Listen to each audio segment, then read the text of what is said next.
istri akan curhat kepada suami orang lain. Kepuasan wanita kalau bisa curhat. Ingat, kalau bapak sampai menyakiti hati istri, berarti menyakiti hati keluarga bersama. Bapak melamar dalam keadaan sudah jadi, tidak biayai sekolahnya, kesehatannya, pendidikan, enggak biayai.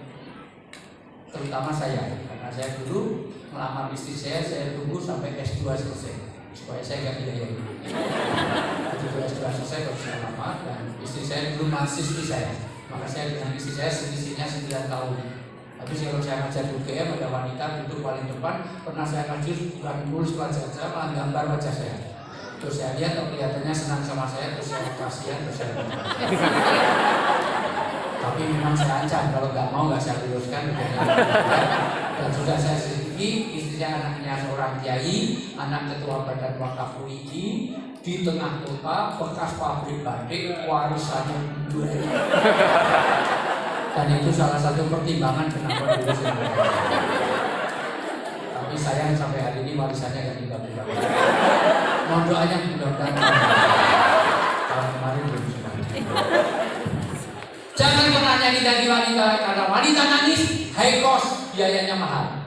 Bapak menyakiti hati wanita, wanita nangis air mata yang keluar merusak eyeliner, eyeshadow, bedak, foundation, blush on semuanya rusak. Kalau laki-laki nangis gak ada biayanya. Bapak nangis gak ada biayanya, betul Pak? Sabun muka aja gak ada. Sabun muka untuk tangan, untuk kaki, untuk sabun mandi. Kayaknya warna kulitnya sama-sama. Demikian juga istri, sebaik-baik istri yang bisa menyenangkan suami. Karena saingan ibu sangat berat. Ibu kalau tidak pandai menservis suami akan diservis rumput tetangga. Di mal-mal itu kutilan, kurus, tinggi langsing. Sementara yang di rumah pertumbuhannya melibar, menyampai, bermut, sana kayak kurus, tinggi langsing kayak biola, di rumah kayak bentong. Mosok kepala langsung perut tidak jalan. Dibelikan kalung langsung hilang. Mana kalung yang dibeli kemarin hilang? Kejepit lah ini. Karena kepala langsung perut ke belakang, kejepit hilang.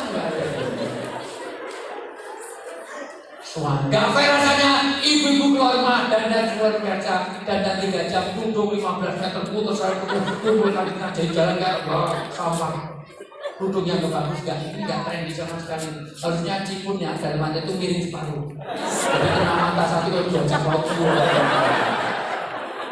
Begitu keluar rumah tapi di rumah suami datang kadang daster seminggu digantung dipakai lagi, dipakai lagi.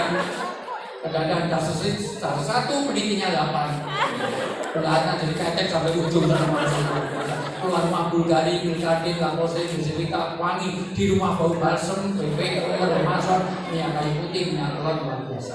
Maka waktu yang ketiga harus ada family time, waktu untuk keluarga. Tapi LDR yang minimal video call, minimal ada amalan kebersamaan. Apa amalan kebersamaan? Tempat boleh berbeda tetapi aktivitas sama. Misalnya bayar Isya'i antara maghrib dan isya, bapak, ibu, anak semuanya baca Quran. Kalau perlu setiap bulan itu adalah khatam Quran. Bapaknya juz 1, ibunya juz 2, anak-anaknya juz 3, 4, 5, 6. Terus minggu 2 itu sehingga nanti sebulan minimal sekeluarga itu khatam. Bayar Isya'i maghrib dan isya. Kalau perlu puasa bareng, tidak Senin Kemis 2 minggu sekali atau sebulan sekali puasa bareng. Bapak, ibu, anak, walaupun bapaknya di mana, tidak masalah. Pokoknya puasa bareng, tahajud bareng.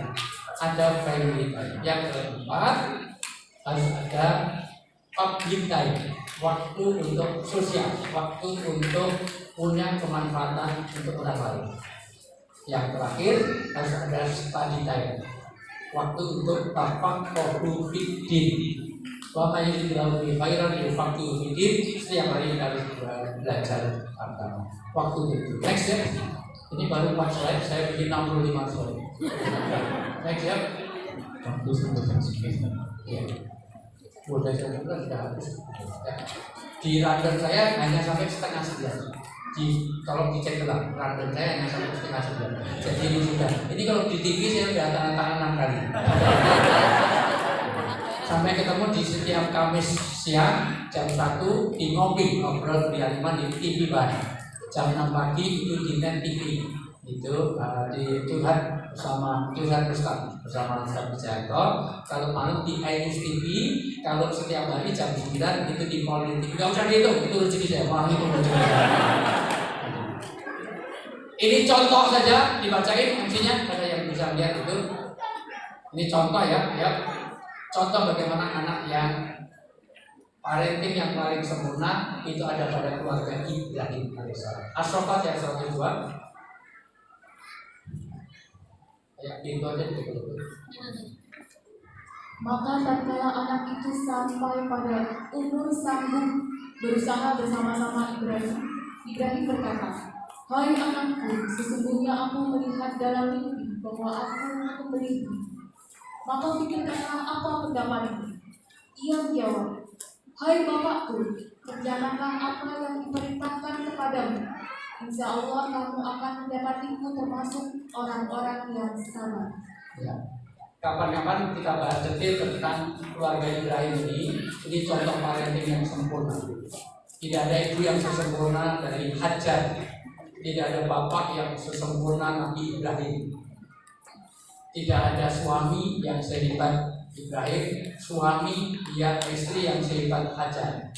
3 orang ini contoh parenting yang sempurna terhadap kesabaran dan ketaatan. Pertama, Nabi Ibrahim itu lama nggak punya anak, akhirnya disuruh kawinan. Oleh siapa? Oleh istri pertama, Sarah. Masuk seorang Nabi nggak punya anak. Maka tolong bapak, kalau mau nikah lagi, idealnya yang nyuruh istri. Karena laki-laki sekarang kalau nikah lagi cari yang lebih muda, lebih cantik, lebih mayor, lebih seksi, nikahnya sembunyi-sembunyi, tanpa diketahui istri, nikahnya pun secara siri. Kalau nikah lagi mau cari yang lebih muda, lebih cantik, lebih viral, lebih bening, kira-kira dorongannya syariat atau syahwat? Jangan ibu yang jawab. Yang melakukan laki-laki kok ibu yang jawab. Itu menuduh, itu sumber, itu busuk aja. Tapi memang laki-laki suka egois, betul ya Bu? Suka cari menang diri, betul Bu? Suka merasa super, betul Bu?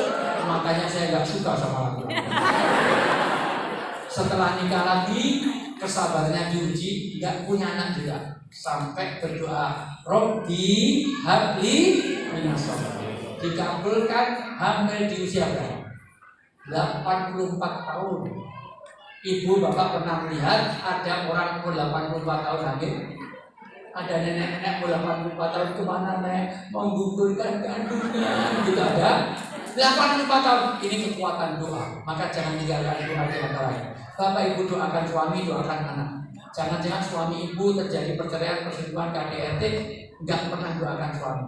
Ada 4 yang disunahkan Rasulullah, setiap suami keluar rumah, ibu harus mendoakan. 1, jagalah mata. Ya Allah, jagalah mata suami saya. 2, jagalah hatinya. 3, jagalah hartanya, kantongnya. Dan yang ketiga, rubahlah kejelekannya dengan kebaikan. 4 ini yang disunahkan untuk suami keluar nggak pernah didoakan, makanya yang terjadi seperti itu. Maka mohon maaf, suruh tinggal pergi untuk yang jadi istrinya bukan orang Kebumen. Kalau Hajar orang Kebumen pasti akan protes. Dasar laki-laki nggak tanggung jawab, menghamili tinggal pergi. Cari anaknya sendiri, begitu hamil tinggal pergi, hamil tinggal pergi. Tapi ditinggal bukan sehari 2 hari, 13 tahun. Pulang datang turun ayat ini, suruh nyembelih anak. Untuk yang jadi anak ini adalah bukan orang Kebumen. Aku melihat dalam mimpiku nyembelih kamu, pikirkanlah ibu mendidik anak-anaknya bisa taat kepada bapaknya. Kalau ini anak-anak Kebumen, bapakmu itu kurang ajar ya. Dulu waktu mau hamil, mau melahirkan, bapakmu pergi. Sekarang pulang mau nyembelih bapak apa ini? Dididik anak taat pada suami, luar biasa, taat pada orang tua. Masya Allah. If al-matuma satajidu bi'isa'allah as-sabri. Lakukan, ini perintah Allah. Kalau itu yang jadi murid di Ibnu Abbas apa yang terjadi? Aku lihat dalam mimpiku nyembelih kamu, maka pikirkanlah. Oh ya sama, saya mimpinya sama. Saya mimpinya nyembelih bapak sama mimpi ibu. Bapak dulu Bang Toib, bapak pernah pulang, tidak berlaku 2 saat bapak. Memang yang bisa nyembelih cuma bapak, luar biasa. luar biasa ketaatan. Maka As-Saffat 102 ini contoh paling. Next ya. Masih banyak banget ya. Anak bisa jadi qurrata ayun di hadapan kita, menjadi zina, itu menjadi kebanggaan, bisa jadi fitnah, bisa jadi musuh, itu tidak Al-Quran. Next ya. Maka ada 3 kata Umar bin Khattab, anak berhak mendapatkan bapak ibu yang terbaik, menjadi pribadi yang mempesona, jadilah bapak ibu yang soleh-solehah, mendapatkan nama yang baik dan mendapatkan tarbiyah. Maka seluruh orang harus jadi guru. Gu artinya darkness, ru artinya light, yang memberi pencerahan. Maka guru adalah orang yang membawa obor, yang membawanya. Semua kita harus jadi guru yang membuat penerangan, yang membuat pencerahan, yang membuat hijrah minatul dzulumati ila nur. Next ya. Ya. Dan itu akan jadi jariah kita. Mohon maaf kalau jadi anak-anak yang soleh. Ini harapan kita. Next ya. Masih banyak sekali. Kenapa harus Ibnu Abbas? Dibaca lambat. Ayo 1. Kenapa harus Ibnu Abbas? Ini alasan. 1. Orang tua tenang dalam mencari nafkah. Dengan menitipkan di Ibnu Abbas, orang tua tenang. Bapak Ibu tidak merasakan nilai ketenangan itu tidak terhargai.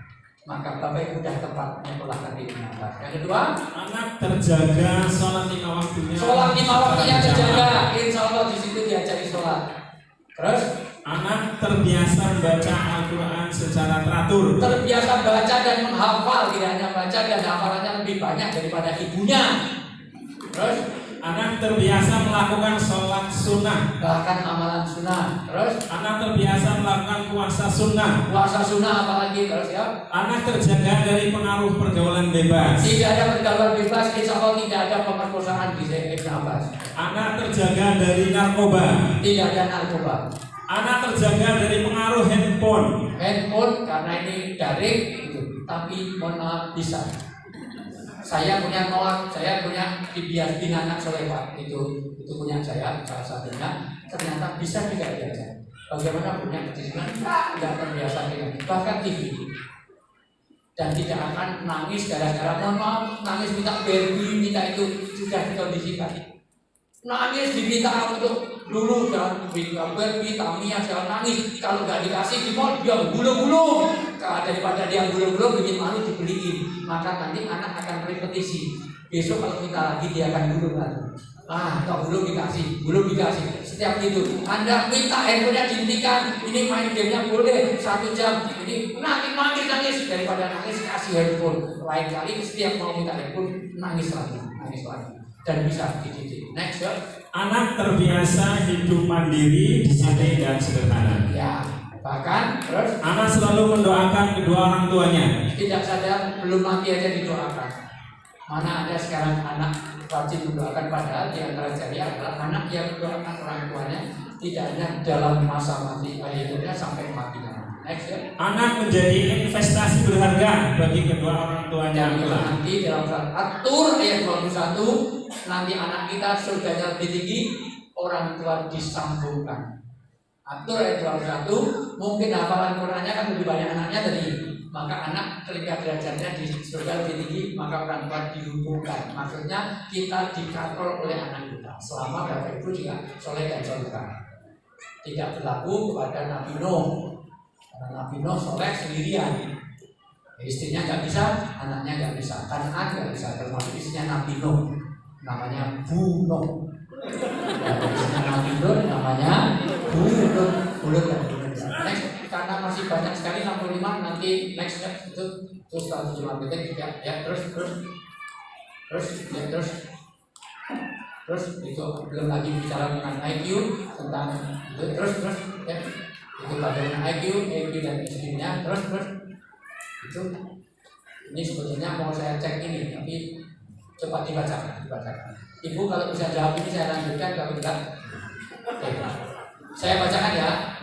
Kalau perhatikan semuanya, kalau bisa jawab saya lanjutkan, kalau enggak. 1 kelinci melihat 6 gajah ketika menuju sungai. Dengar ya.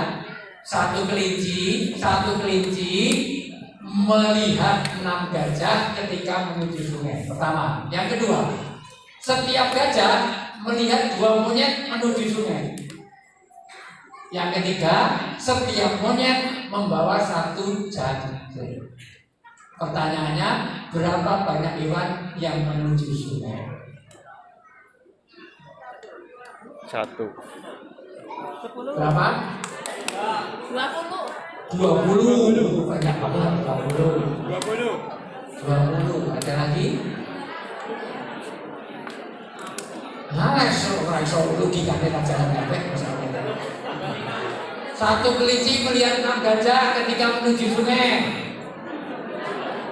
Setiap gajah melihat 2 monyet menuju sungai. Setiap monyet membawa 1 jangkrik. Jadi berapa hewan yang masuk sungai? Ini 20, ini 1, ini berapa? Ayo wis Pak, ya wis. Udah, itu pengantar-pengantar karena nanti sebetulnya kita akan bicara tentang 4 kecerdasan. Satu yang menuju sungai. Halo. 1 nanti bicara tentang vocabulary, banyak pengalaman, kedua memori, ketiga logika, keempat problem solving. Tetapi tidak cukup dengan itu, tetapi juga harus ada kotak kanan kaitannya dengan spiritual person, moral person, heart person, yang lain. Baik, Bapak Ibu semuanya, udah ini pengantar saya kita tanggung jawab ini supaya nanti kita bertanggung jawab di akhirat. Anak bukan sekedar kita besarkan untuk menjadi orang dewasa, tetapi juga dia harus dipenuhi dengan ilmu agama, akhlak karimah. Kata saya sabik 4 ini diperhatikan. 1, aqidatus shafika, luruskan dulu keberagamaannya, imannya. Kedua, akhlakul karimah, bagaimana akhlak budi pekertinya. Yang ketiga, taklim ilmu nafi, berikan ilmu-ilmu yang memberi manfaat. Yang kelima, yang keempat, amal soleh. Wallahu a'lam. Sementara itu pengantar saya. Ibu ada pertanyaan? Tidak ada. Bapak ada pertanyaan? Tidak ada. Baik. Oke, berikan